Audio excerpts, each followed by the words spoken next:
बिस्मिल्लाहिर्रहमानिर्रहीम। अस्सलाम वालेकुम। आप देख रहे हैं 1/1 न्यूज़ HD।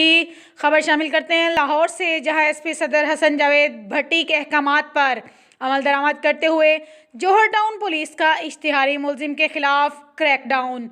बोगस चेक देने के मुकदमात में मतलूब इश्तिहारी मुलजिम गिरफ्तार कर लिया। तफसीलात के मुताबिक SHO थाना जौहर टाउन ने तमाम तर सरकारी वसाइल को बरोएकार लाते हुए अरसा 3 साल से लाहौर और मुल्तान पुलिस को मतलूब इश्तिहारी मुलजिम को गिरफ्तार कर लिया गया। सदाम सईद 3 करोड़ से जायद मालियत के बोगस चेक देने के मुकदमात में इश्तिहारी था। मुलजिम को मजीद तफ्तीश के लिए इन्वेस्टिगेशन विंग के हवाले कर दिया गया।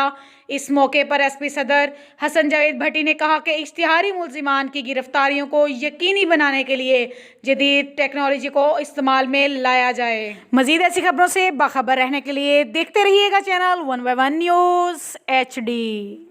ताज़ा तरीन अपलोड्स की नोटिफिकेशन हासिल करने के लिए हमारे चैनल को सब्सक्राइब करें और साथ में दिए गए घंटी के निशान को दबाना ना भूलें।